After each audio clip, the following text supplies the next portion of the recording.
Hello everyone, welcome back to the channel. तो आज मैं आपके लिए लेकर आई हूँ हिंदी ग्रामर से एक और इम्पॉर्टेंट टॉपिक जिसका नाम है विज्ञापन, और इसे इंग्लिश में एडवर्टाइजमेंट कहते हैं। तो विज्ञापन का मतलब क्या होता है? विज्ञापन का मतलब होता है कि किसी वस्तु को, किसी चीज़ को खरीदने के लिए या उसके बारे में जानकारी देने या लेने से लेकर अपने किसी अन्य विषय की ओर लोगों का ध्यान आकर्षित करने के लिए जो किया जाने वाला जनसंचार विज्ञापन कहलाता है। अरे कहना क्या चाहते हो? यानी कहने का मतलब यह है कि जब हम लोगों को अपने किसी वस्तु के बारे में, यानी अपने किसी चीज़ के बारे में या फिर अपने किसी सेवा के बारे में यानी सर्विस के बारे में बताते हैं ताकि उनका जो ध्यान है वो आकर्षित कर सके, वही विज्ञापन कहलाता है। उसे ही हम एडवर्टाइजमेंट कहते हैं। तो ये तो था हमारा विज्ञापन का डेफिनेशन। अब विज्ञापन का काम क्या होता है?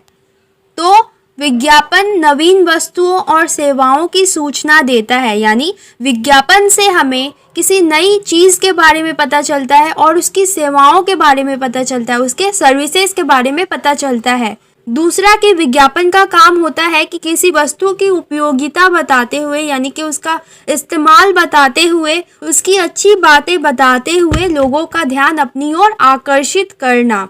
तीसरा कि विज्ञापन का काम होता है कि जो उपभोक्ता होते हैं, यानी कि जो कस्टमर होते हैं, जो लोग होते हैं, उनके अंदर इस वस्तु के प्रति रुचि यानी कि इंटरेस्ट और विश्वास पैदा करना। चौथा काम होता है विज्ञापन का कि हमारा जो विज्ञापन है वो लोगों को आसानी से याद रहे। यानी कि ऐसा नहीं कि कुछ ऐसा विज्ञापन बना दिया जो लोग भूल गए, तो हमें कुछ ऐसा विज्ञापन बनाना चाहिए जो लोगों को याद रहे। तो विज्ञापन जो है वो लोगों के स्मृति को प्रभावित करता है। पांचवा की जो विज्ञापन होता है उसमें हम कुछ छूट आदि के बारे में जानकारी देते हैं ताकि उसकी जो मांग है वो बढ़ती रहे, यानी कि उसका जो डिमांड है वो बढ़ता रहे। छठा की विज्ञापन जो है वो अन्य उत्पाद कंपनियों के उत्पादनों की तुलनात्मक जानकारी देता है। यानी कि विज्ञापन में हमें ये कहा जाता है कि हमारा ये जो वस्तु है वो दूसरे कंपनियों से बहुत ही अच्छा है, श्रेष्ठ है। तो ऐसी जानकारियां हमें विज्ञापन में मिलती है। तो ये तो था कि विज्ञापन का काम क्या होता है। अब हमें विज्ञापन बनाते समय कुछ बातों का ध्यान रखना चाहिए। तो चलिए देख लेते हैं। तो सबसे पहला कि हमें एक बॉक्स सा बनाकर ऊपर में, सबसे ऊपर में बीच में जिस वस्तु को हमें विज्ञापित करना है, जिस वस्तु का हमें एडवर्टाइजमेंट देना है, उसका नाम मोटे अक्षरों में यानी हाईलाइट करके लिखना चाहिए। दूसरा कि दाएं या फिर बाएं यानी कि लेफ्ट या राइट कोई भी किनारों पर सेल, धमाका, खुशखबरी, खुल गया जैसे लुभावने शब्दों को लिखना चाहिए। तीसरा कि बाईं ओर यानी कि लेफ्ट हैंड साइड में बीच में जो वस्तु हम विज्ञापित कर रहे हैं, यानी जिस वस्तु का हम एडवर्टाइजमेंट दे रहे हैं, उसके गुणों का उल्लेख करना चाहिए, यानी उसके अच्छी बातों को लिखना चाहिए। चौथा कि दाहिनी ओर यानी कि राइट हैंड साइड में बीच में हमें उस वस्तु का एक बड़ा सा चित्र देना चाहिए। पांचवा कि स्टॉक सीमित है या फिर जल्दी करें, ऐसे प्रेरक शब्दों का प्रयोग किसी डिजाइन में होना चाहिए। छठा कि मुफ्त मिलने वाले सामानों या फिर छूट का उल्लेख अवश्य किया जाना चाहिए कि आपको ये मुफ्त मिल रहा है या फिर ये छूट है, इतने % का छूट है, तो ये बात जो है वो अवश्य लिखा होना चाहिए। सातवां कि ऊपर ही जगह देखकर हमें छोटी सी कोई तुकबंदी लिख देना चाहिए जिससे जो पढ़ने वाला है वो आकर्षित हो जाए। और आठवां कि संपर्क करें, संपर्क करने के लिए कोई कॉन्टैक्ट ईमेल आईडी हो गया या फिर फ़ोन नंबर, हमें ये सब देना चाहिए, लेकिन अपना पर्सनल फ़ोन नंबर कभी नहीं देना चाहिए। तो ये तो थी कुछ बातें जो हमें विज्ञापन बनाते वक्त ध्यान में रखनी चाहिए। तो चलिए अब हम विज्ञापन का एक उदाहरण देख लेते हैं ताकि आपको विज्ञापन जो है वो अच्छे से बनाना आ जाए। तो हमें एक हेलमेट जो है वो बेचना है और हमें उसका एक विज्ञापन तैयार करना है। तो हम कुछ ऐसे बनाएंगे। सबसे पहले हम उसका नाम लिखेंगे, वस्तु का नाम हाईलाइट करके, यानी कि मोटे अक्षरों में ऊपर बीच में लिखेंगे, जैसे कि रक्षक हेलमेट। ओके, फिर हम लेफ्ट साइड में और राइट साइड दोनों में धमाका धमाका लिख देंगे। फिर हम लेफ्ट साइड में बीच में हम उसका गुण लिखेंगे, मजबूत, हल्के, टिकाऊ, आकर्षित रंग एवं डिजाइन। तो ये उसके गुण हो गए। फिर हम दाहिने में यानी कि राइट हैंड साइड में बीच में उसका एक चित्र दे देंगे। फिर हम स्टॉक सीमित है ऐसे प्रेरक शब्द लिख देंगे। फिर हम लिखेंगे कि इस पर 15% की छूट है। फिर हम एक तुकबंदी लिख देंगे जिससे जो पढ़ने वाला है वो आकर्षित हो जाए, जैसे कि आपके सिर का रखवाला रक्षक हेलमेट। फिर हम संपर्क करने के लिए एक फ़ोन नंबर दे देंगे, लेकिन हमें कभी भी अपना या फिर सही फ़ोन नंबर या फिर अपना पर्सनल फ़ोन नंबर नहीं देना चाहिए। फ़ोन नंबर की जगह पर कोई ईमेल आईडी भी दे सकते हो संपर्क करने के लिए। तो ये तो था हमारा विज्ञापन। आई होप आप लोग को समझ में आ गया होगा। ईमेल लेखन। तो चलिए बिना देर किए वीडियो को शुरू करते हैं।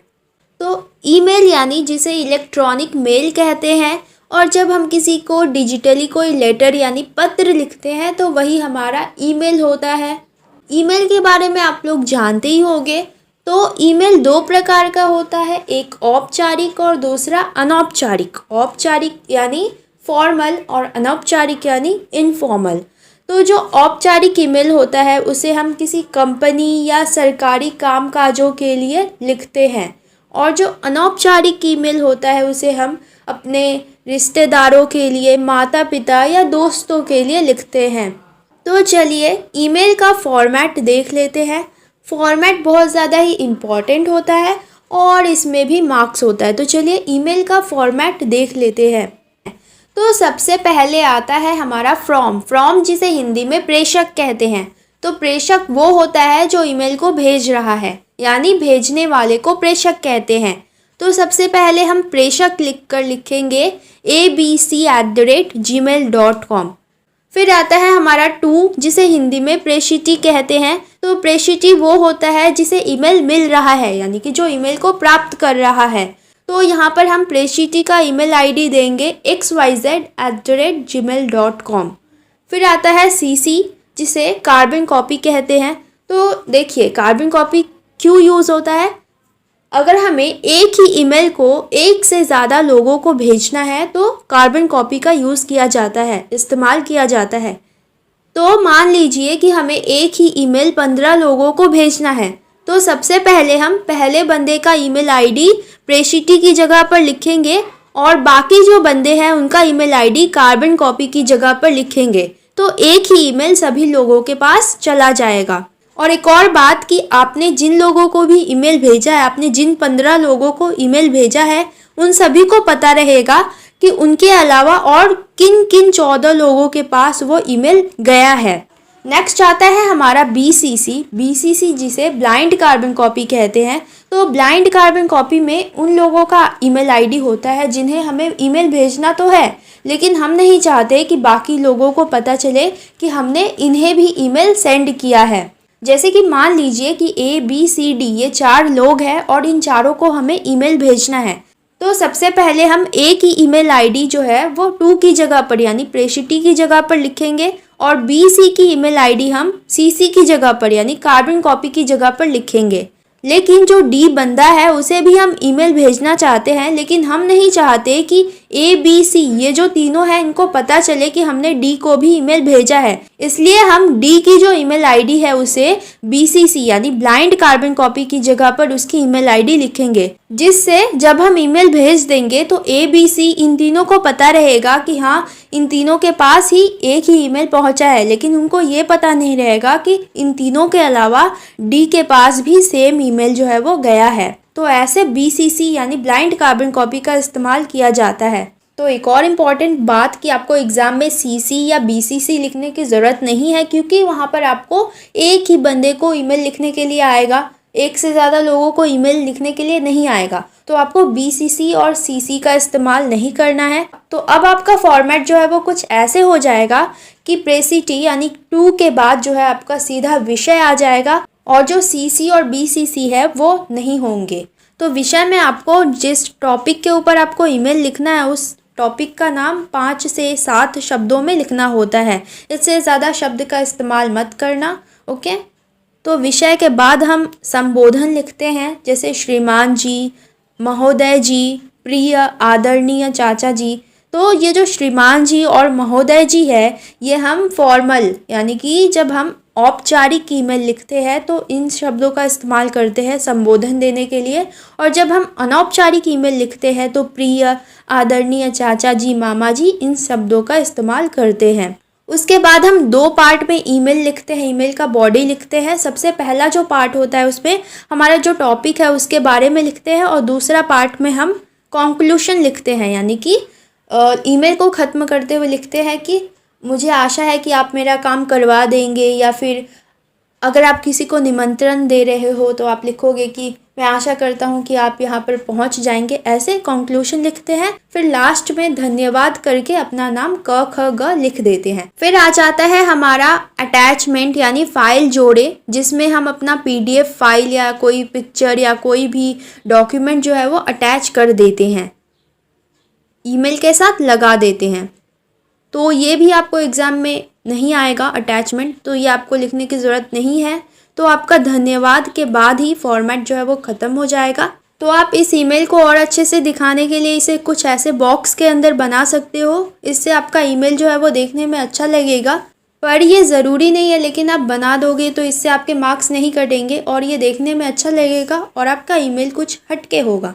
हटके नहीं, मतलब सही ढंग का होगा। तो ये तो था हमारा ईमेल का फॉर्मेट। और एक और बात कि ईमेल का जो फॉर्मेट है वो अनौपचारिक और औपचारिक दोनों के लिए एक ही होता है, लेकिन इसमें जो डिफरेंस होता है, जो अंतर होता है, वो ये होता है कि जब हम बॉडी लिखते हैं ईमेल का, यानी कि जब हम औपचारिक ईमेल लिख रहे होते हैं तो उसमें हम एक अलग तरह के भाषा का इस्तेमाल करते हैं, और जब हम अनौपचारिक ईमेल, यानी कि जब हम अपने दोस्तों को या फिर माता पिता को ईमेल लिख रहे होते हैं तो उसमें हम जैसे बात करते हैं वैसे ही ईमेल लिख देते हैं। लेकिन जब हम औपचारिक ईमेल लिखते हैं तो उसमें एक सही ढंग से भाषा का इस्तेमाल करते हैं। तो यही बस औपचारिक और अनौपचारिक ईमेल में अंतर होता है। तो चलिए एक औपचारिक और एक अनौपचारिक ईमेल का उदाहरण देख लेते हैं ताकि आपको ईमेल में कोई भी प्रॉब्लम ना हो। तो पहला क्वेश्चन है हमारे पास, मान ले कि आपको अपने किसी साथी को यानी कि मित्र को अपने जन्मदिन समारोह में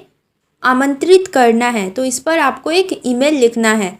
तो ये कौन सा ईमेल हुआ? ये अनौपचारिक ईमेल है। तो सबसे पहले हम लिखेंगे प्रेषक, क्योंकि ये हिंदी एग्ज़ाम है तो आपको हिंदी शब्दों का ही इस्तेमाल करना है। यहाँ पर आप फ्रॉम नहीं लिखोगे, यहाँ पर आप प्रेषक लिखोगे। ओके, फिर लिखेंगे ईमेल ID xyz@gmail.com। फिर लिखेंगे हम प्रेषिती abc@gmail.com। CC या BCC नहीं लिखना है क्योंकि यहाँ पर हमें एक ही पर्सन को ईमेल भेजना है इसलिए। तो अब हम विषय लिखेंगे निमंत्रण जन्मदिन समारोह के लिए। फिर हम लिखेंगे प्रिय। फिर हम लिखेंगे बॉडी, उम्मीद है कि यह मेल आपको सर्वोत्तम यानी कि सही समय में आपको खोज लेगा। मुझे आपको अपने जन्मदिन समारोह में 15 अप्रैल 2023 को ABC होटल में रात 7 बजे से रात 10 बजे तक आमंत्रित करते हुए खुशी हो रही है। तो ये हमारा पहला पार्ट था। फिर दूसरा पार्ट हम लिखेंगे आपको हमारे साथ सभा में आना और जाना चाहिए। हम कुछ अविश्वसनीय यादें और कुछ मज़ेदार बातें करेंगे। फिर आप लिखोगे जल्द ही हम फिर मिलेंगे क ख ग। तो दूसरा उदाहरण है हमारे पास, अपने क्षेत्र में एक पार्क विकसित करने के लिए यानी पार्क बनवाने के लिए एक ईमेल पत्र नगर निगम अधिकारी को लिखिए। तो सबसे पहले हम लिखेंगे प्रेषक abc@gmail.com, फिर प्रेषिती mca@gmail.com। तो CC और BCC नहीं आएगा क्योंकि एक ही बंदे को ईमेल लिखना है इसलिए।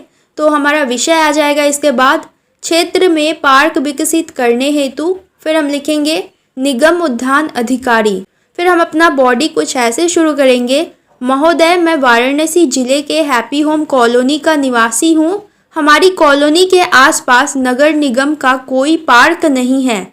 पार्क ना होने के कारण जो परेशानी होती है उसके बारे में आप लिखोगे कि पार्क ना होने के कारण इस क्षेत्र के नागरिक स्वस्थ जीवन नहीं जी पा रहे हैं, क्योंकि पार्क की वजह से ही वायु शुद्ध मिलती है और सुबह टहलने के लिए स्थान मिलता है। पार्क ना होने के कारण बच्चे खेल नहीं पाते हैं। स्वस्थ जीवन के लिए पेड़ पौधे और पार्कों का बहुत बड़ा महत्व होता है। फिर आप सेकेंड पार्ट यानी कि कंक्लूजन कुछ ऐसे लिखोगे, इसलिए हम सभी प्रबुद्ध नागरिक आपसे अनुरोध करते हैं कि इस क्षेत्र में हरा भरा एक पार्क विकसित करने की कृपा करें। पार्क के लिए खाली पड़ी सरकारी जमीन का उपयोग किया जा सकता है। पार्क विकसित करने की उचित कार्यवाही शुरू करने की कृपा करें, इसके लिए आपकी अति कृपा होगी। फिर आप लिखोगे धन्यवाद भवदीय, फिर अपना नाम स। फिर आप बॉक्स बना देना, इस ईमेल को बॉक्स में कर देना, इससे आपका ईमेल जो है बहुत अच्छा लगेगा। तो ये था हमारी ईमेल राइटिंग। आई होप आप लोगों को समझ में आ गया होगा। फॉर्मेट जो है वो अच्छे से देख लेना, फॉर्मेट बहुत ज़्यादा इंपॉर्टेंट है, फॉर्मेट के लिए भी मार्क्स होता है। हम है सूचना लेखन और इसे इंग्लिश में नोटिस राइटिंग कहते हैं। तो सूचना का मतलब होता है कि जब हम व्यक्तियों को, लोगों को कोई विशेष जानकारी देते हैं लिखकर, उसे ही हम सूचना कहते हैं। यानी कि दिनांक यानी कि डेट और स्थान यानी कि प्लेस के साथ भविष्य में होने वाले कार्यक्रमों आदि के विषय में दी गई लिखित जानकारी सूचना कहलाती है। तो ये तो था हमारा सूचना क्या होता है। सूचना लिखते समय हमें कुछ बातों का ध्यान रखना चाहिए। सबसे पहला कि सूचना किसे देनी है और क्या सूचना देनी है, यह हमें पता होना चाहिए। दूसरा कि सूचना की भाषा सरल होनी चाहिए, यानी कि ऐसी भाषा होनी चाहिए जो कि सबको आसानी से समझ में आ जाए।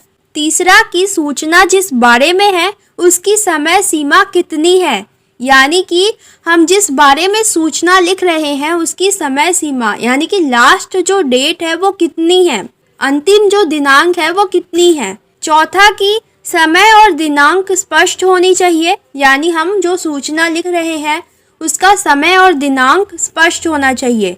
यानी कि हम अगर किसी कार्यक्रम के बारे में सूचना लिख रहे हैं तो उसका समय और दिनांक जो है वो अच्छे से लिखा होना चाहिए। पांचवा कि सूचना लंबी नहीं होनी चाहिए, यानी कि सूचना जो होती है उसे हमेशा कम शब्दों में लिखा जाता है। छठा कि यदि आपके प्रश्न पत्र में यानी कि अगर आपके क्वेश्चन पेपर में सूचना लेखन की जो वर्ड लिमिट दी गई है तो उतना ही आप लिखने की कोशिश करना, उससे ज़्यादा आपको लिखने की ज़रूरत नहीं है। सातवां की सूचना में स्थान और पता जो है वो सही लिखा होना चाहिए, यानी कि आपका जो प्लेस और एड्रेस है वो सही होना चाहिए। आठवां की सूचना जारी करने वाले का पद लिखा होना चाहिए। पद यानी कि डेजिग्नेशन, यानी कि जो सूचना लिख रहा है या सूचना जो दे रहा है उसका डेजिग्नेशन लिखा होना चाहिए। तो ये तो थी कुछ बातें जो हमें सूचना लिखते वक्त ध्यान रखनी चाहिए।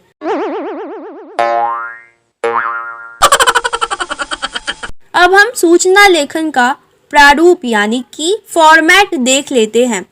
तो सूचना लेखन का फॉर्मेट कुछ ऐसे होता है।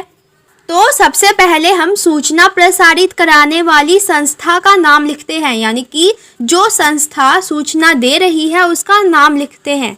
उसके बाद हम सूचना शब्द जो है उसको मिडिल में यानी कि बीच में लिखते हैं। तीसरा कि उसके बाद हम डेट लिखते हैं यानी दिनांक लिखते हैं। उसके बाद दिनांक के बाद हम विषय लिखते हैं, यानी कि सूचना का जो टॉपिक है उसको लिखते हैं। और जो हम विषय लिखते हैं वो कम शब्दों में लिखा होना चाहिए, 4 से 5 शब्दों में विषय का नाम लिखा होना चाहिए। उसके बाद हम सूचना का जो विषय है उसके बारे में लिखते हैं, यानी अपना सूचना, अपना नोटिस जो है उसको लिखते हैं। फिर लास्ट में हम सूचना देने वाले का नाम और उसका पद यानी कि डेजिग्नेशन लिखते हैं। और एक और इम्पॉर्टेंट बात कि सूचना लेखन जो है वो हमेशा एक बॉक्स में होता है। तो सब कुछ लिखने के बाद हम इस सूचना को एक बॉक्स में कर देंगे। तो ये तो था हमारा सूचना लेखन का फॉर्मेट। तो चलिए सूचना लेखन के कुछ एग्जाम्पल्स यानी कि उदाहरण देख लेते हैं ताकि आपको सूचना लेखन और भी बहुत अच्छे से समझ में आ जाए। तो हमारे पास पहला उदाहरण है कि आप शांति विद्या निकेतन प्रशांत विहार दिल्ली की छात्रा खुशी मेहरा या फिर छात्र सचिन मेहरा है। विद्यालय में आपका परीक्षा प्रवेश पत्र गुम हो गया है। इस विषय पर आपको 20 से 30 शब्दों में सूचना लिखना है। तो चलिए लिखते हैं। तो हम फॉर्मेट के अकॉर्डिंग सबसे पहले हमें संस्था का नाम लिखना है जो कि है शांति विद्या निकेतन प्रशांत विहार दिल्ली। फिर हम उसके ठीक नीचे बीच में सूचना शब्द जो है वो लिखेंगे। फिर हम एक लाइन छोड़ के डेट यानी कि दिनांक लिखेंगे लेफ्ट हैंड साइड में जो कि है 10 मार्च 2023। फिर हम एक लाइन छोड़ के अपना विषय का नाम लिखेंगे, यानी कि हमारा जो टॉपिक है उसका नाम लिखेंगे, जो कि है परीक्षा प्रवेश पत्र गुम हो जाना। फिर हम एक लाइन छोड़ के अपने विषय के बारे में, यानी कि अपने टॉपिक के बारे में लिखेंगे कि सभी को यह सूचित किया जाता है कि 8 मार्च 2023 को विद्यालय के खेल परिसर में मेरा परीक्षा प्रवेश पत्र गुम हो गया है। इस पर मेरी फोटो के साथ मेरा अनुक्रमांक 236752 है। यदि यह किसी को भी मिले तो मुझे लौटाने की कृपा करें। फिर आप एक लाइन छोड़ के अपना नाम लिखोगे, खुशी मेहरा अगर लड़की हो तो, और अगर लड़का हो तो सचिन मेहरा। फिर आप अपना पद लिखोगे, छात्र या छात्रा कक्षा 10A। तो ऐसे आपको सूचना लिखना है और इसे हम एक बॉक्स के अंदर कुछ ऐसे कर देंगे, तो ये हमारा सूचना जो है वो कंप्लीट हो जाता है। तो दूसरा उदाहरण है हमारे पास कि विद्यालय में छुट्टी के दिनों में भी प्रातः काल में योग की अभ्यास कक्षाएं चलने की सूचना देते हुए इच्छुक विद्यार्थियों द्वारा अपना नाम देने हेतु एक सूचना लगभग 30 शब्दों में लिखिए। तो यहाँ पर हमें कहा गया है कि स्कूल में छुट्टी के दिनों में भी जो योग क्लासेस है, योगा क्लासेस वो चल रही है, तो जो विद्यार्थी, जो स्टूडेंट्स इंटरेस्टेड है वो अपना नाम दे सकते हैं। तो इस पर हमें एक नोटिस, एक सूचना लिखना है और यहाँ वर्ड लिमिट हमें 30 शब्द दिए गए हैं। तो चलिए अपना सूचना जो है वो लिखना शुरू करते हैं। तो सबसे पहले हमें संस्था का नाम लिखना है। तो यहाँ पर हमें कोई विद्यालय का नाम नहीं दिया हुआ है, तो हम इसे अपने अकॉर्डिंग लिखेंगे, जैसे कि JCT पब्लिक स्कूल नई दिल्ली। तो ये हमारा संस्था का नाम हो गया। फिर हम इसके ठीक नीचे सूचना शब्द जो है वो मिडिल में लिखेंगे। फिर हम एक लाइन छोड़ के दिनांक यानी कि डेट लिखेंगे लेफ्ट हैंड साइड में, 10 मार्च 2023। फिर हम एक लाइन छोड़ के अपना विषय का नाम यानी कि हमारा जो टॉपिक है उसका नाम लिखेंगे बीच में ही, प्रातः काल में योगाभ्यास कक्षा। फिर हम एक लाइन छोड़ के अपना विषय के बारे में लिखेंगे, जो कि कुछ ऐसे होगा कि आप सभी को सूचित किया जाता है कि विद्यालय में छुट्टी के दिनों में प्रातः काल में योग की अभ्यास कक्षाएं चलाई जाएंगी। जो भी विद्यार्थी योग अभ्यास की कक्षाओं का लाभ उठाना चाहते हैं वे अपना नाम अपने कक्षा अध्यापक या कक्षा अध्यापिका को दे सकते हैं। नाम देने की आखिरी तारीख 30 मार्च 2023 है। फिर आपको योग अभ्यास कार्यक्रम ऐसे लिखकर उसका स्थान, समय और दिनांक लिखना पड़ेगा। तो सबसे पहले आप लिखोगे योग अभ्यास कार्यक्रम, फिर उसका स्थान लिखोगे बास्केटबॉल मैदान, फिर समय लिखोगे प्रातः 6 से 7 बजे और फिर आप दिनांक लिखोगे प्रत्येक शनिवार एवं रविवार। फिर आप एक लाइन छोड़ के अपना नाम दे दोगे और फिर अपना डेजिग्नेशन यानी कि आपका जो पद है प्रधानाचार्य। फिर आप इस नोटिस को एक बॉक्स में कर देना। तो ये हमारा जो नोटिस है, हमारा जो सूचना है वो कंप्लीट है। तो ऐसे आपको सूचना लिखना होता है। तो ये पत्र लेखन, तो किसी का हाल चाल पूछने के लिए हम संदेश भेजते हैं, तो संदेश भेजने के लिए हम पत्र का इस्तेमाल करते हैं। लेकिन आज के समय में ईमेल या फ़ोन से ही संदेश तुरंत पहुंचाया जा सकता है, लेकिन फिर भी पत्र जो है वो आज भी लिखे जाते हैं और भेजे जाते हैं। तो पत्र लिखते समय हमें कुछ बातों का ध्यान देना चाहिए। सबसे पहला कि पत्र में अनावश्यक बातें लिखने या किसी बात को दोहराने से बचना चाहिए। दूसरा कि पत्र का विषय स्पष्ट होना चाहिए। तीसरा कि पत्र लिखते समय कम से कम शब्दों में अधिक से अधिक बात कहने की कोशिश करनी चाहिए। चौथा कि पत्र की भाषा सरल होनी चाहिए, यानी ऐसी भाषा होनी चाहिए जो सबको समझ में आए। और पांचवा कि पत्र की समाप्ति यानी कि जब हम अपने पत्र को खत्म करेंगे तो उसका जो समाप्ति है वो कुछ इस प्रकार से होना चाहिए कि पत्र का जो संदेश है वो स्पष्ट हो सके। तो ये तो थी कुछ बातें जो हमें पत्र लिखते वक्त ध्यान में रखनी चाहिए। तो पत्र जो है वो 2 प्रकार के होते हैं। पहला होता है औपचारिक पत्र और दूसरा होता है अनौपचारिक पत्र। तो औपचारिक पत्र यानी जो पत्र हम प्रधानाचार्य को, किसी अधिकारी को, संपादक यानी कि एडिटर को, पुस्तक विक्रेता यानी बुक सेलर आदि को किसी विशेष कारण के लिए लिखते हैं, वे सभी पत्र जो है वो औपचारिक पत्र होते हैं। और अनौपचारिक पत्र यानी जो पत्र हम अपने मित्रों को, अपने संबंधियों को लिखते हैं, वे सभी पत्र अनौपचारिक पत्र होते हैं। तो चलिए सबसे पहले औपचारिक पत्र का फॉर्मेट देख लेते हैं। तो औपचारिक पत्र का फॉर्मेट कुछ ऐसे होता है। सबसे पहले हम जिसको पत्र लिख रहे हैं उसका पद लिखते हैं। उसके बाद हम संस्था का नाम यानी जहां पत्र भेज रहे हैं उस संस्था का नाम लिखते हैं। फिर हम शहर का नाम लिखते हैं। फिर एक लाइन छोड़ के हम विषय लिखते हैं और फिर एक लाइन छोड़ के हम संबोधन लिखते हैं, जैसे कि श्रीमान जी, आदरणीय, महोदय, महोदया। फिर हम बॉडी लिखते हैं, लेटर का जो बॉडी होता है वो लिखते हैं। और फिर हम एक लाइन छोड़ के धन्यवाद लिखते हैं और फिर एक लाइन छोड़ के भवदीय, भवदिया, आज्ञाकारी, आज्ञाकारिणी लिखते हुए अपना नाम लिखते हैं। तो ये तो था हमारा औपचारिक लेटर का फॉर्मेट। तो औपचारिक पत्र कई प्रकार के होते हैं। एक होता है शिकायती पत्र, जिसमें हम शिकायत करने के लिए पत्र लिखते हैं। दूसरा होता है व्यावसायिक पत्र, जिसमें हम व्यापार से संबंधित पत्र लिखते हैं। तीसरा होता है आवेदन या प्रार्थना पत्र, जिसमें हम प्रार्थना करने के लिए पत्र लिखते हैं, यानी प्रार्थना करते हुए पत्र लिखते हैं, जैसे कि हमें छुट्टी चाहिए प्रधानाचार्य जी से। तो ये सारे जो पत्र होते हैं वो आवेदन पत्र कहलाते हैं।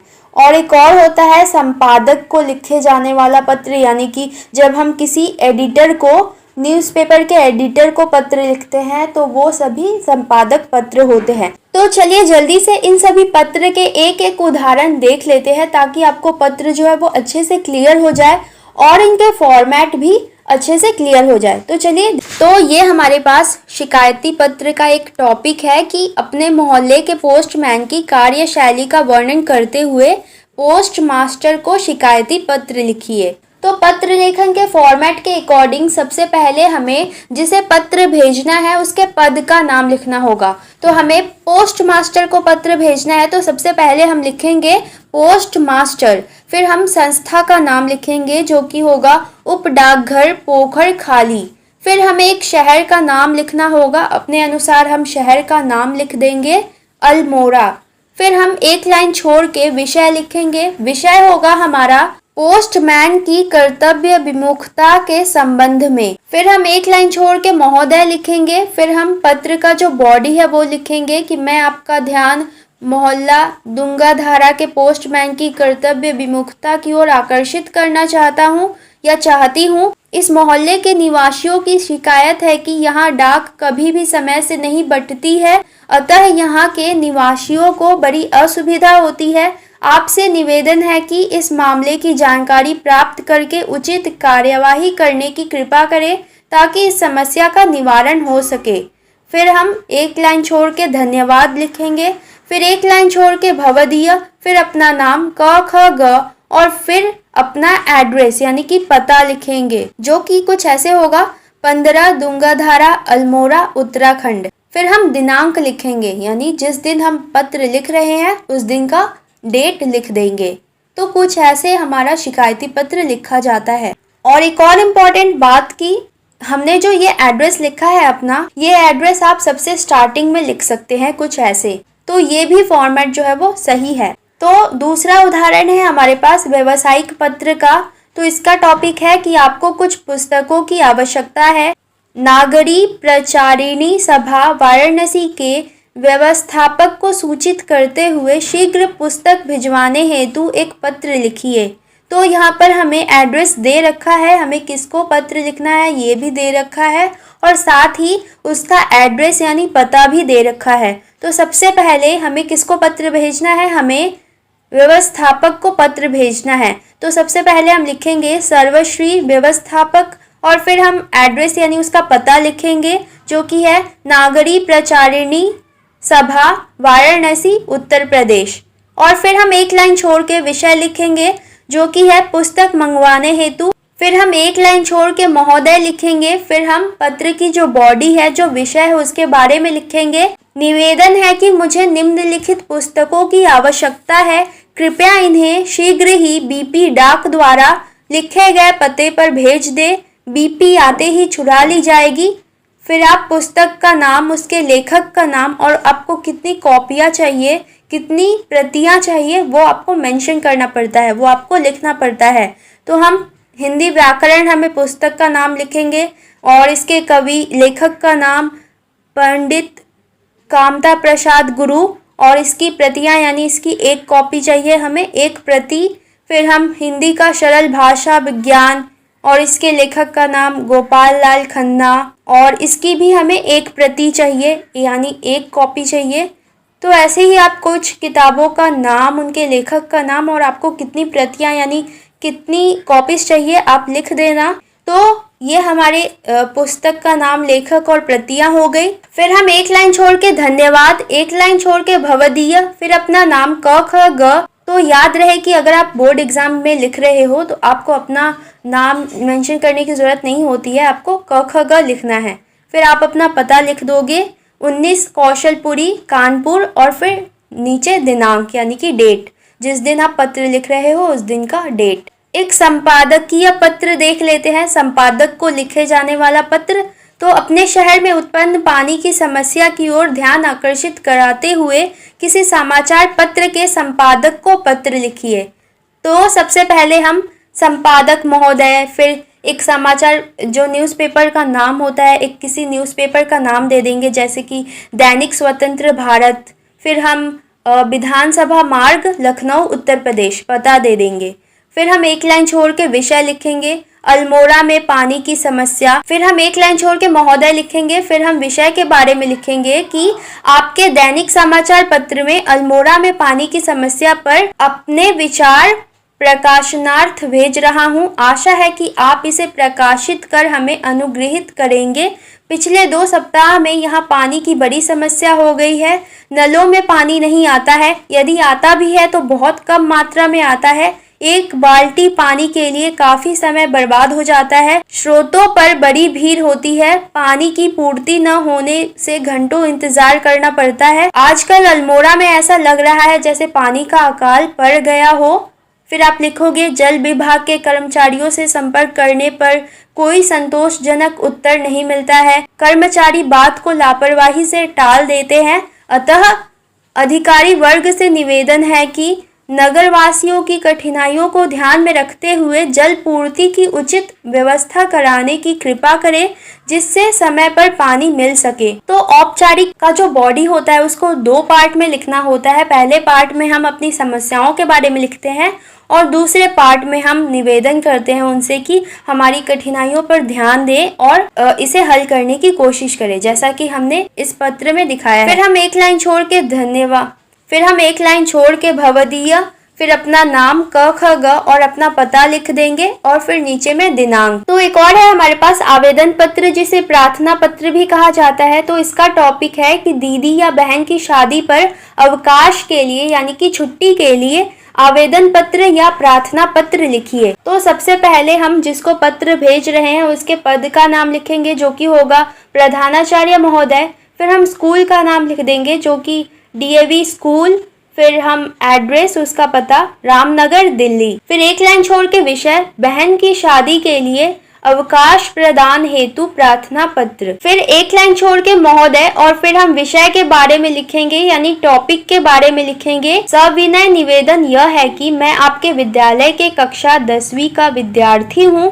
मेरे घर में मेरी बहन की शादी है जिसकी दिनांक कोई भी आप डेट डाल दोगे, कोई भी आप डेट मेंशन कर दोगे, निश्चित हुई है।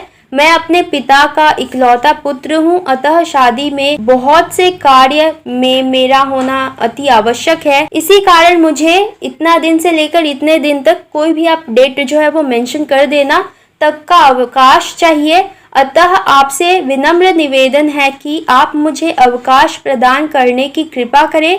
इसके लिए मैं आपका आभारी रहूंगा। और फिर एक लाइन छोड़ के धन्यवाद और एक लाइन छोड़ के आपका आज्ञाकारी शिष्य, अपना नाम, अपना कक्षा, अपना रोल नंबर और डेट मेंशन कर देना। तो कुछ ऐसे हम प्रिंसिपल यानी प्रधानाचार्य को पत्र लिखते हैं। और एक और इम्पोर्टेंट बात कि इस पत्र में हमें अपना एड्रेस मेंशन करने की जरूरत नहीं होती है। तो दूसरा है हमारे पास अनौपचारिक पत्र। तो अनौपचारिक पत्र का फॉर्मेट कुछ ऐसे होता है। सबसे ऊपर बाईं ओर यानी कि लेफ्ट हैंड साइड पर हम अपना पता लिखते हैं। फिर हम दिनांक यानी कि डेट लिखते हैं। फिर हम संबोधन यानी कि प्रिय, आदरणीय, पूजनीय ऐसे संबोधन लिखते हैं और फिर हमें इसमें अभिवादन भी लिखना होता है। तो हम नमस्ते, चरण स्पर्श, सस्नेह ऐसे अभिवादन लिखते हैं। फिर हम पत्र लिखने का कारण और पत्र की जो आवश्यक बातें होती हैं वे सभी लिखते हैं पत्र की बॉडी में, और फिर हम अंत में छोटे बड़ों को स्नेह प्रणाम आदि लिखते हैं। फिर अपना नाम लिखकर पत्र समाप्त कर देते हैं। तो ये तो था अनौपचारिक पत्र का फॉर्मेट। तो चलिए इसका भी एक उदाहरण देख लेते हैं। तो हमारे पास टॉपिक है रुपए भेजने के लिए पिता को पत्र लिखिए। तो सबसे पहले हम अपना पता यानी कि एड्रेस लिखेंगे, चौक भोपाल मध्य प्रदेश। फिर एक लाइन छोड़ के डेट यानी दिनांक लिखेंगे, यानी जिस दिन हम लेटर लिख रहे हैं उस दिन का दिनांक लिखेंगे। फिर एक लाइन छोड़ के संबोधन जैसे कि आदरणीय पिताजी, फिर अभिवादन, सादर प्रणाम, फिर अपना बॉडी का पहला अनुच्छेद, पहला लाइन, मैं आशा करता हूँ कि आप सभी कुशल मंगल होंगे, मैं भी यहाँ सकुशल हूँ।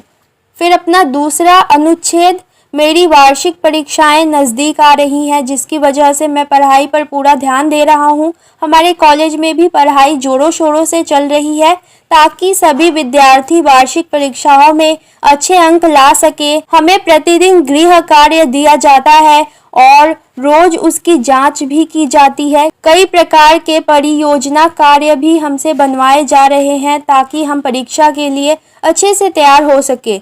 हाल ही में कॉलेज में हमें एक बड़ा परियोजना कार्य मिला है जिसे पूरा करने के लिए मुझे 1000 रुपए की ज़रूरत है।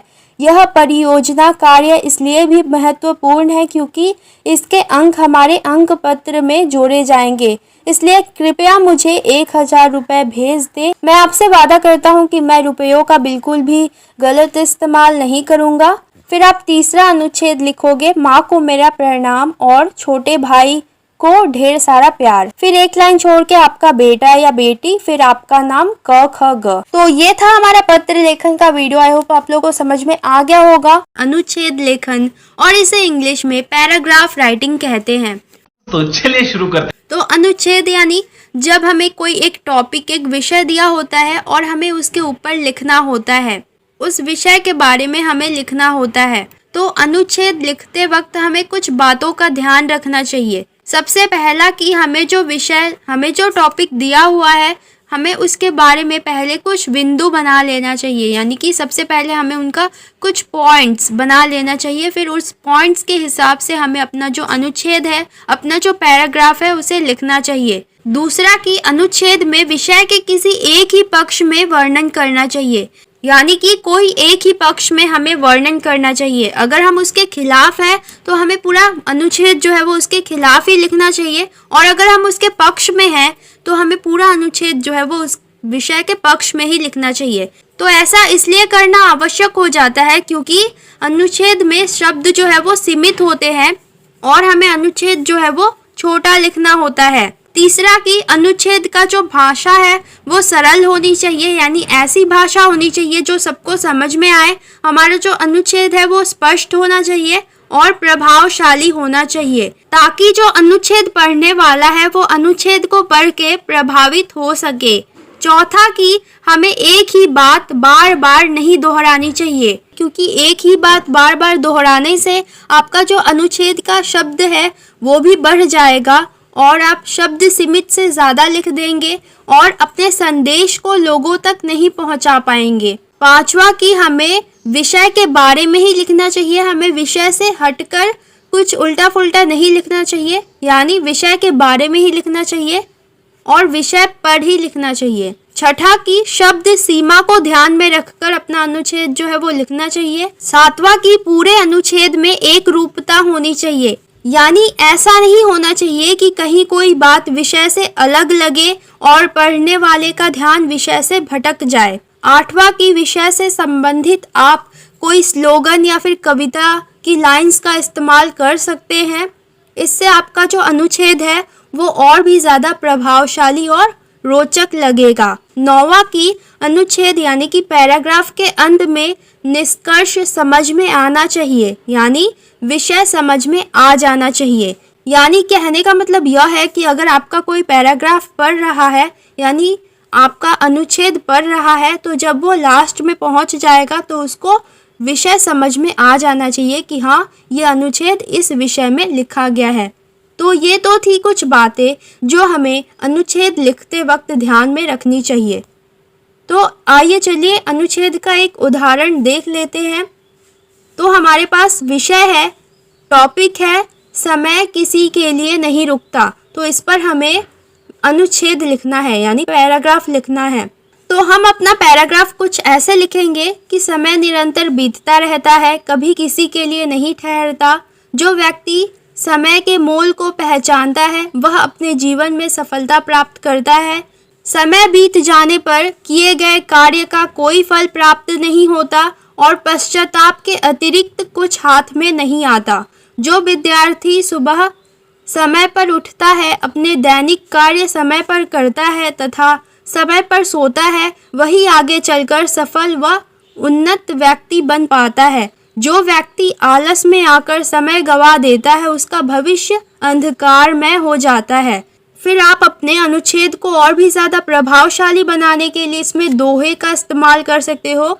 तो आप लिखोगे, संत कवि कबीरदास जी ने भी अपने दोहे में कहा है, काल करे सो आज कर, आज करे सो अब, पल में प्रलय होगी, बहुरी करोगे कब। फिर आप अपना अनुच्छेद जो है वो कंटिन्यू करोगे। समय का एक एक पल बहुत ही मूल्यवान है और बीता हुआ पल वापस लौट कर नहीं आता, इसलिए समय का महत्व पहचान कर प्रत्येक विद्यार्थी को नियमित रूप से अध्ययन करना चाहिए और अपने लक्ष्य की प्राप्ति करनी चाहिए। जो समय बीत गया उस पर वर्तमान समय में सोचकर और अधिक समय बर्बाद न करके आगे अपने कार्य पर विचार कर लेना ही बुद्धिमानी है। तो कुछ ऐसे आपको अनुच्छेद लिखना है। इसमें हमने अपने अनुच्छेद को और भी ज्यादा प्रभावशाली बनाने के लिए इसमें दोहे का इस्तेमाल किया है और जब कोई हमारा ये अनुच्छेद पढ़ेगा तो उसको समझ में आ जाएगा कि ये अनुच्छेद जो है वो समय कितना मूल्यवान है उस पर लिखा गया है, समय किसी के लिए नहीं रुकता इस पर लिखा गया है। तो कुछ ऐसे ही आपको अनुच्छेद लिखना है। इसकी भाषा भी जो है वो सरल है यानी सबको समझ में आए ऐसा है। तो कुछ ऐसे ही आपको अनुच्छेद लिखना होता है। तो ये था हमारा अनुच्छेद लेखन पर वीडियो। आई होप आप लोगों को समझ में आ गया होगा। है लघु कथा लेखन।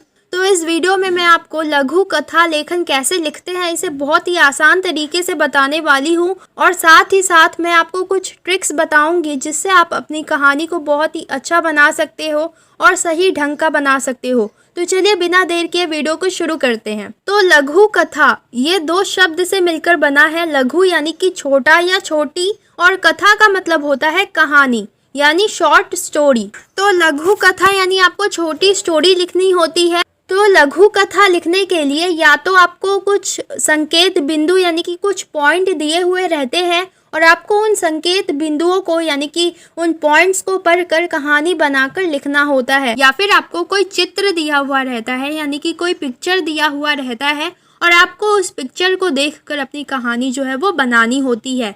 तो अगर आपको कोई संकेत बिंदु दिया हुआ है तो सबसे पहले आपको क्या करना है कि आपको उन पॉइंट्स को अच्छी तरह से पढ़ लेना है और उसके बाद आपको उनके बारे में सोचना है और एक कहानी अपने मन में ही बना लेना होता है। दूसरी बात कि आप जो कहानी बनाओगे वो ज़रूरी नहीं है कि वो कहानी जो है वो सत्य पर आधारित हो। आपकी जो कहानी है वो काल्पनिक भी हो सकती है, फेक भी हो सकती है, आप उसे इमेजिन करके भी बना सकते हो। तीसरा कि आप जो कहानी का टाइटल दोगे यानी कि जो आप कहानी का शीर्षक दोगे वो बहुत ही आकर्षक होना चाहिए यानी कि बहुत ही ज़्यादा अट्रैक्टिव होना चाहिए। चौथा कि आप जो कहानी की शुरुआत करोगे वो बहुत ही ज़्यादा इंटरेस्टिंग होना चाहिए यानी कि बहुत ही ज़्यादा रुचिपूर्ण होना चाहिए ताकि जो कहानी पढ़ने वाला है वो आपकी कहानी को जब पढ़ेगा तो उसमें एक इंटरेस्ट आ जाए, शुरुआत में ही उसमें एक रुचि आ जाए ताकि वो आपकी कहानी को पूरा पढ़े। कि कहानी में आप जो शब्दों का इस्तेमाल करोगे वो ज़रूरी नहीं है कि आप भारी भारी शब्दों का इस्तेमाल करें, सरल शब्दों का इस्तेमाल करके भी एक बहुत ही अच्छी कहानी लिखी जा सकती है। छठा कि आपकी जो कहानी है वो हमेशा भूतकाल में यानी कि पास्ट टेंस में होनी चाहिए।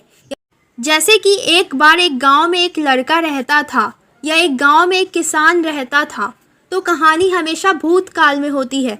आपने कभी भी ऐसा नहीं सुना होगा एक गांव में एक किसान रहता होगा, तो कहने का मतलब यह है कि कहानी जो है वो हमेशा भूतकाल में होती है, भूतकाल में लिखी जाती है। छठा कि कहानी में आपको पात्रों का चयन करना होता है, यानी कि आप जब संकेत बिंदु पढ़ोगे तो वहाँ पर आपको पता चल जाएगा कि आपको कितने कैरेक्टर्स अपने कहानी में शामिल करने हैं, कितने पात्र आपको अपने कहानी में शामिल करने हैं। और अगर आपको कोई पिक्चर दिया हुआ है तो आप पिक्चर को देखकर आपको समझ में आ जाएगा कि हाँ, आपको अपने कहानी में कितने पात्र शामिल करने हैं, कितने कैरेक्टर्स आपको अपने कहानी में चाहिए, वो आपको पिक्चर से समझ में आ जाएगा। एक और बात कि आप जो कहानी में संवाद लिखोगे, यानी कि जो आप कहानी में डायलॉग्स लिखोगे पात्रों के यानी कैरेक्टर्स के, जो आप डायलॉग्स लिखोगे वो छोटे छोटे होने चाहिए। आपको बहुत ही भारी भारी और बड़े बड़े डायलॉग्स नहीं लिखने हैं। एक और बात कि आपकी कहानी से क्या शिक्षा मिलती है ये बात आपको लिखना है, यानी कि इस कहानी से क्या शिक्षा मिलती है ये चीज़ आपको लिखना है, यानी मोरल ऑफ द स्टोरी आपको लिखना है। एक और इम्पॉर्टेंट बात कि आपका कहानी का जो विस्तार है यानी कि जो लेंथ है वो कितना होना चाहिए। तो क्योंकि ये एक लघु कथा है तो आप कोशिश करना कि आप अपनी कहानी को 100 से लेकर 120 शब्दों में ही लिखें, इससे ज़्यादा लिखने की ज़रूरत नहीं है। तो चलिए एक लघु कथा का उदाहरण देख लेते हैं ताकि आपको ये बहुत ही अच्छे से समझ में आ जाए। तो हमारे पास संकेत बिंदु है यानी कि पॉइंट्स है। पालतू चिड़िया, ताज़ा पानी और दाना, चालाक बिल्ली डॉक्टर का वेश धारण कर वहां पहुंची, स्वास्थ्य परीक्षण, बिल्ली की चाल को तुरंत समझ गई, दुश्मन बिल्ली, मायूस होकर बिल्ली वहां से चली गई। सबसे पहले हमें कहानी का शीर्षक यानी कि टाइटल सोचना होगा। तो हमें इस कहानी में क्या पता चल रहा है कि एक पालतू चिड़िया है जो पानी और दाना खाती है, फिर एक बिल्ली जो है वो डॉक्टर का वेश पहनकर उसका परीक्षण करने जाती है, उसको चेक करने जाती है, तो बिल्ली की चाल को वो समझ जाती है, फिर वो बिल्ली उसकी दुश्मन निकलती है तो मायूस होकर बिल्ली वहाँ से चली जाती है। तो कुछ ऐसे हमें कहानी बनाना है। तो यहाँ पर जो चिड़िया है वो बिल्ली से अपना जान बचाती है, कुछ ऐसा ही दिख रहा है। तो हम इसका टाइटल यहाँ पर शीर्षक जो है वो दे देंगे चालाक चिड़िया। तो हम कहानी कुछ ऐसे लिखेंगे कि एक व्यक्ति ने अपने पालतू चिड़ियों के लिए एक बड़ा सा पिंजरा बनाया। उस पिंजरे के अंदर चिड़िया आराम से रह सकती थी। वह व्यक्ति प्रतिदिन उन चिड़ियों को ताज़ा पानी और दाना देता। एक दिन उस व्यक्ति के अनुपस्थिति में एक चालाक बिल्ली डॉक्टर का वेश धारण कर वहां पहुंची और बोली, मेरे प्यारे दोस्तों, पिंजरे का दरवाज़ा खोलो, मैं एक डॉक्टर हूं और तुम सभी के स्वास्थ्य परीक्षण के लिए यहाँ आई हूँ। समझदार चिड़ियाएं बिल्ली की चाल को तुरंत समझ गईं। वे उससे बोली, तुम हमारी दुश्मन बिल्ली हो, हम तुम्हारे लिए दरवाज़ा हरगिज़ नहीं खोलेंगे, यहाँ से चली जाओ। तब बिल्ली बोली, नहीं नहीं, मैं तो एक डॉक्टर हूँ, तुम मुझे गलत समझ रहे हो, मैं तुम्हें कोई हानि नहीं पहुँचाऊँगी, कृपया दरवाज़ा खोल दो। लेकिन चिड़िया उसकी बातों में नहीं आई, उन्होंने स्पष्ट रूप से मना कर दिया। आखिरकार मायूस होकर बिल्ली वहाँ से चली गई। तो ये हमारी कहानी थी। तो अब हम कहानी का शिक्षा लिखेंगे यानी मोरल ऑफ द स्टोरी लिखेंगे, यानी इस कहानी से हमें क्या शिक्षा मिलती है वो लिखेंगे कि समझदारी किसी भी मुसीबत को टाल सकती है। तो ये था हमारा लघु कथा लेखन का उदाहरण। तो कुछ ऐसे ही आपको लघु कथा जो है वो लिखना होता है। आपको समझ में आ गया होगा। तो आज के लिए बस इतना ही, मिलते हैं नेक्स्ट वीडियो में। तब तक के लिए हंसते रहिए, खुश रहिए।